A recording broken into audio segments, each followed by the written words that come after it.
no ápice do ritual, o ápice do ritual o cara tem que morrer e ressuscitar.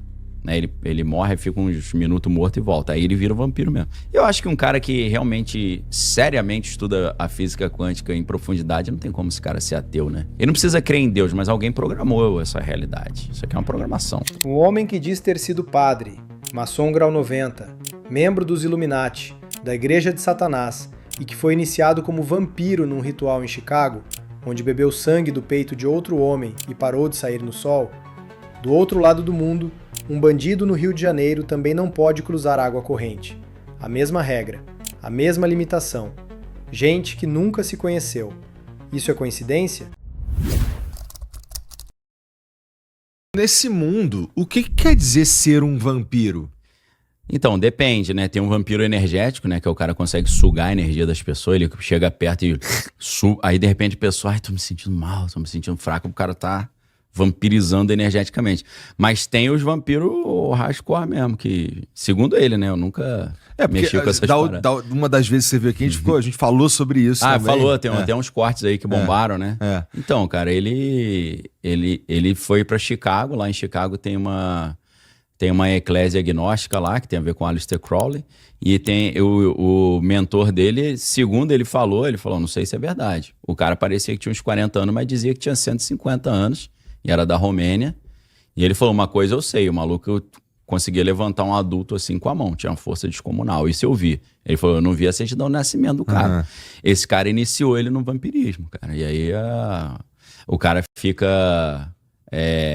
cheira cocaína pra caramba, bota na boca. Por quê? Pra saliva dele virar um analgésico. Aí ele lambia o pescoço das mulheres e dá uma anestesiada, igual a saliva do morcego, né? O sanguessuga também, acho que tem, né? Ela anestesia. Então ele fazia essas paradas, ele tinha que tomar umas ervas especiais. E aí, cara, no ápice do ritual, o cara tem que morrer e ressuscitar. Né? Ele morre, fica uns minutos morto e volta. Aí ele vira um vampiro mesmo. Mas antes disso, o cara faz um ritual que o cara corta o peito assim e ele tem que beber o sangue no peito do cara. E aí ele... O Drácula fazia isso, ele fez isso com a, Você viu como é com que a Mina Harker. Como é que é meio padrão? Né? Então, aí nesse ponto ele já não conseguia sair na rua de manhã. Ele trabalhava de madruga. E aí ele tinha...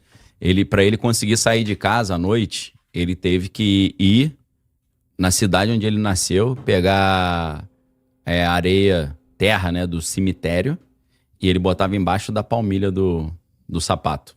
Senão ele não conseguia. Se ele saísse na rua sem isso, ele perdia os poderes. E ele dormia num caixão, e no caixão, embaixo também do colchãozinho, tinha essa areia do cemitério da cidade natal dele. E ele não poderia passar por cima de rio com água corrente. Igual na história do Drácula. Exatamente. E aí o pior de tudo, cara, é que eu tive uma aluna na universidade que eu contei essa história, né? Falei, pô, assisti uma palestra loucaça. Ela falou, Daniel, eu sou enfermeira, né? Imagina, enfermeira no Rio de Janeiro, vejo tudo, né, meu irmão? Aí ela falou, cara, um dia eu tava cuidando de um cara lá, que tinha bandido, né? Tinha tomado vários tiros. E aí, falando de Deus pra ele me falou, poxa, esse negócio de Deus aí não dá pra mim, não. Ela falou, mas por quê? Ele falou, não, eu tenho pacto, fiz corpo fechado, né? Por isso que eu não morro. Tomou vários tiros e tal. E ele falou, ó, eu inclusive, até na minha rota de fuga, quando a gente faz os crimes, eu tenho que calcular para não passar em cima de uma ponte onde tem água corrente embaixo, senão o pacto do corpo fechado cancela. Falei, caraca, a mesma parada que o maluco falou lá nos Estados Unidos. Aí você vê que as coisas vão batendo em lugares diferentes, a mesma história. E gente que você sabe que não se comunicou. Sim. E um cara desse... O conceito de corpo fechado é documentado pela antropologia brasileira como prática sincrética de proteção espiritual, presente no candomblé, umbanda e variações populares. A crença de que água corrente desfaz pactos aparece no folclore eslavo, na lenda de Drácula e nas tradições afro-brasileiras de forma idêntica. Como o Bill Schnoebelen. Isso.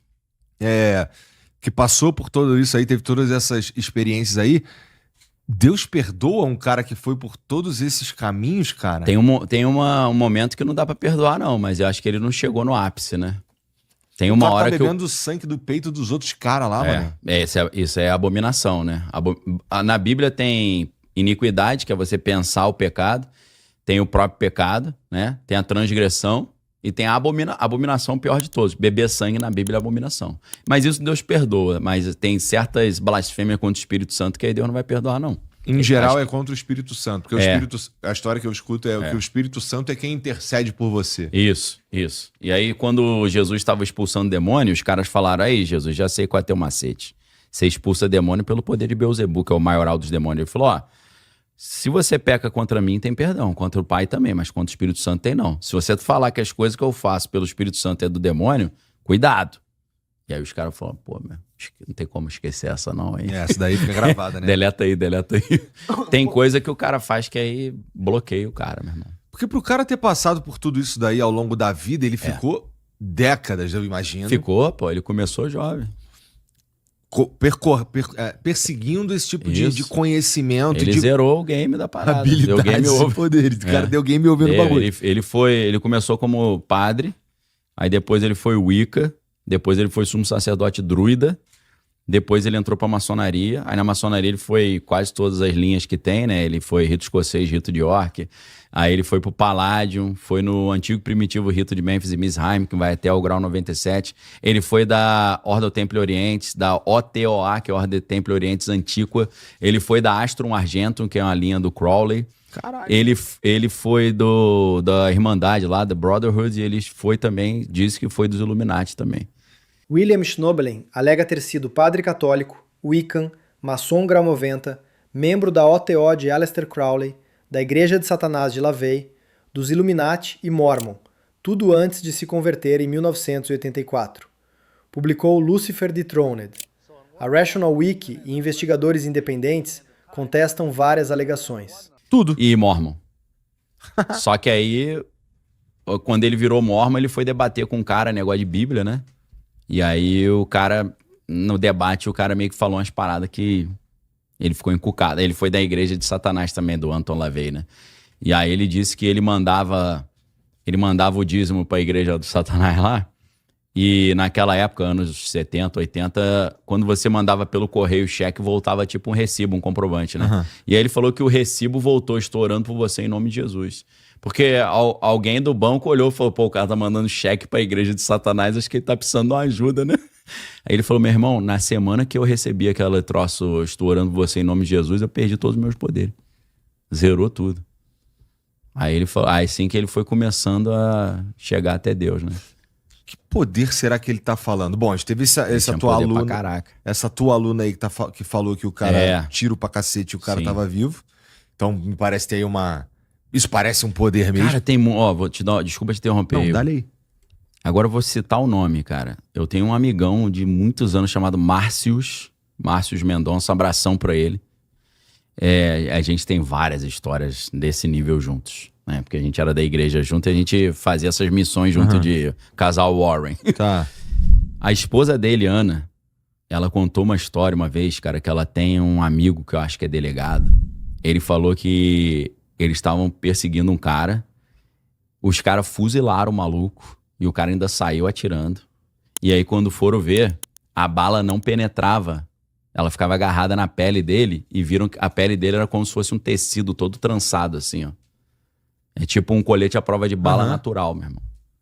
Eu falei mesmo. Aí, essa galera que trabalha nesse negócio de crime, polícia, esses malucos encontram com umas paradas hospital sinistras. Também, né? Médico.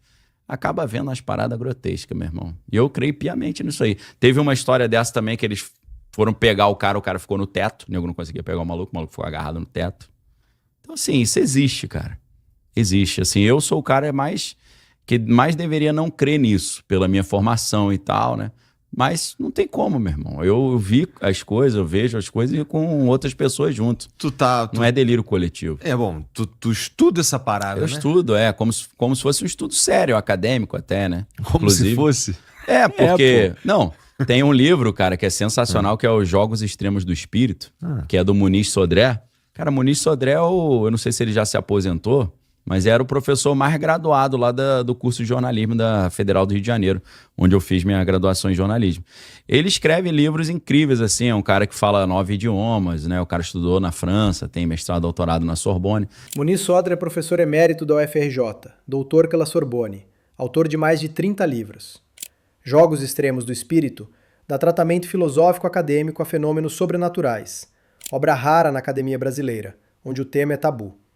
Sodré fala 9 idiomas e é um dos maiores intelectuais do país. Mas ele fez um estudo tentando dar uma explicação para os fenômenos sobrenaturais, um estudo assim filosófico. Pô, o livro é legal pra caramba, meu irmão. Jogos Extremos do Espírito, sensacional, é um livro difícil de achar. Porque até ele, assim, acho que não divulga muito esse livro, porque apesar da pesquisa ser altamente requintada e séria, é um tema que não é bem aceito na academia, né? Você fala, tô pesquisando fenômenos sobrenaturais, cara, meu irmão, isso é palhaçada, né? Será que a gente chega numa era que a academia leva a sério esse tipo, levará a sério? Vai chegar na hora que começar a aparecer as coisas. Quando não tiver mais como esconder. Eles vão ter que dar o braço a torcer, né? Na verdade, você pega a física quântica, aquilo tudo ali já é a mesma dinâmica do mundo espiritual, né?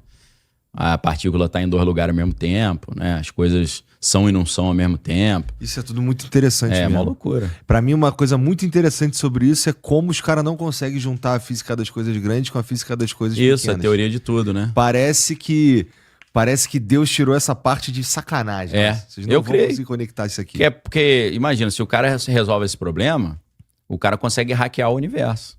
Ou criar um outro universo, ou destruir tudo. Imagina assim, ChatGPT. Eu não sei como é que programa aquilo, mas imagina que eu sou um hacker e sei como é que programa. Eu hackeio e destruo tudo. Entendeu? Aí o cara, entra lá no mainframe do universo e muda faz as merda lá. Aí ferra com tudo. Eu acho que é uma proteçãozinha que tem, né? Tem ali, com certeza tem. Eu acho muito interessante. Isso é legal pra caramba. Cara, olha, as coisas não funcionam igual quando é grande e quando é nano, né? Não, e no pequeno é mó maluquice. Vai conseguir conectar uma na outra. Não, ainda tem um esquema ali na física quântica que eu esqueci o nome, é que se você ficar observando muito tempo uma partícula, ela para. Ela fala assim, parei. Para de olhar pra mim que eu tenho vergonha. É tipo assim, eu não vou deixar você me entender como é que é o meu procedimento. Você fala, cara, muita loucura isso. Eu acho que um cara que realmente, seriamente estuda a física quântica em profundidade, não tem como esse cara ser ateu, né? Ele não precisa crer em Deus, mas alguém programou essa realidade. Isso aqui é uma programação, pô. Pode ser até a própria teoria do universo simulado, né? Que isso tudo é uma simulação que o professor lá de Oxford, que é o Nick Bostrom, ele desenvolve muito bem essa teoria. É legal pra caramba essa teoria, né? Nessa teoria, cabe Deus? Claro, porque é o programador, né? Quem fez a simulação? Pode ser um cientista sacaneando a gente, né?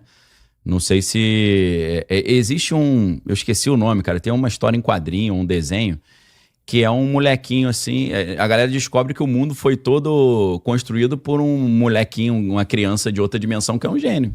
Ele criou essa realidade. Às vezes tem uma criança lá que programou tudo. Isso aí é Deus, sei lá. Vai ver que a gente tá trabalhando aqui loucamente para gerar energia para a bateria de um carro. Pode ser também.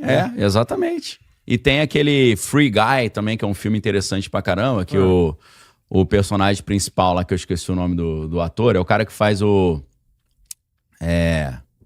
Putz, esqueci agora o nome do personagem da Marvel, que fez um filme com o Wolverine, agora aí ele e o Wolverine. Ryan Reynolds. Ryan Reynolds, Deadpool. O Ryan Reynolds, ele faz o papel de um NPC, né? Que é um non-player character, que é um robô, tipo uma inteligência artificial, um robô. Só que aí ele começa a interagir com os usuários, os jogadores, ele começa a desenvolver uma própria consciência, né? Então isso é interessante pra caramba. Às vezes nós somos NPCs que, dependendo da maneira como você olha pra realidade, você se torna autoconsciente também. É uma metáfora legal pra caramba, assim como a metáfora do Tron, né? O Tron original, o Tron Legado, que eu assisti o Tron Ares, mas o roteiro ruim pra caramba. O mais novo? É zoado? O visual é maneiro, mas o roteiro é ruim. Mas assim, como eu sou apaixonado pela ideia do Tron, o Tron Legado pra mim é o melhor de todos, que é o segundo, que é o do meio, né? Ali você vê, cara. Tem o Jeff Bridges lá, que é o Flynn, né? Que criou aquela realidade virtual. E ele se transfere para dentro dessa realidade. Ali dentro ele é Deus, foi ele que criou. Mas lá fora ele é só uma pessoa comum. Essa ideia é interessante pra caramba, eu acho muito maneiro Tem isso também no Black Mirror. Black Mirror também rola. O episódio lá do cara que é um gênio, criou um jogo, não sei o quê. Ele tem uma versão, ele tem um servidor dentro da casa dele que ele aprisiona versões dos colegas de trabalho dele, que ele coleta um DNA das pessoas, colocam numa máquina e aquela pessoa vai parar dentro do jogo. Entendi. Uma viagem da porra. Mas é uma viagem da porra, pelo amor de Deus, né? Não, mas assim, o universo é estranho pra caramba, né, meu? A história de Schnobelen é das mais debatidas do mundo ocultista. Alega ter passado por catolicismo, Wicca, maçonaria grau 90, Otto, Igreja de Satanás, Illuminati, mormonismo e vampirismo antes de se converter. Publicou Lucifer Dethroned. Investigadores contestam cronologia e dados. Aleister Crowley fundou a Telema e liderou a Otto, organizações ativas até hoje em mais de 25 países. O vampirismo ritualístico que Schnobelen descreve ecoa tradições documentadas pela Golden Dawn. O corpo fechado é documentado pela antropologia desde o período colonial e aparece no candomblé e no crime organizado. A coincidência entre o bandido carioca e o vampiro americano, ambos não podem cruzar água corrente, é o tipo de padrão que a seita evita. Muniz Sodré, emérito da UFRJ e doutor pela Sorbonne, ousou tratar fenômenos sobrenaturais com rigor filosófico em Jogos Extremos do Espírito. Já imaginou viajar com quem você ama, sem se preocupar com o preço da passagem? Conhecer o Brasil, o mundo, viver momentos que ficam para sempre e pagar muito mais barato por isso? A comunidade Milhas 3.0 ensina pessoas comuns a viajar como expert, usando estratégias que as companhias não explicam. O link está aqui na descrição. Entre agora na comunidade Milhas 3.0.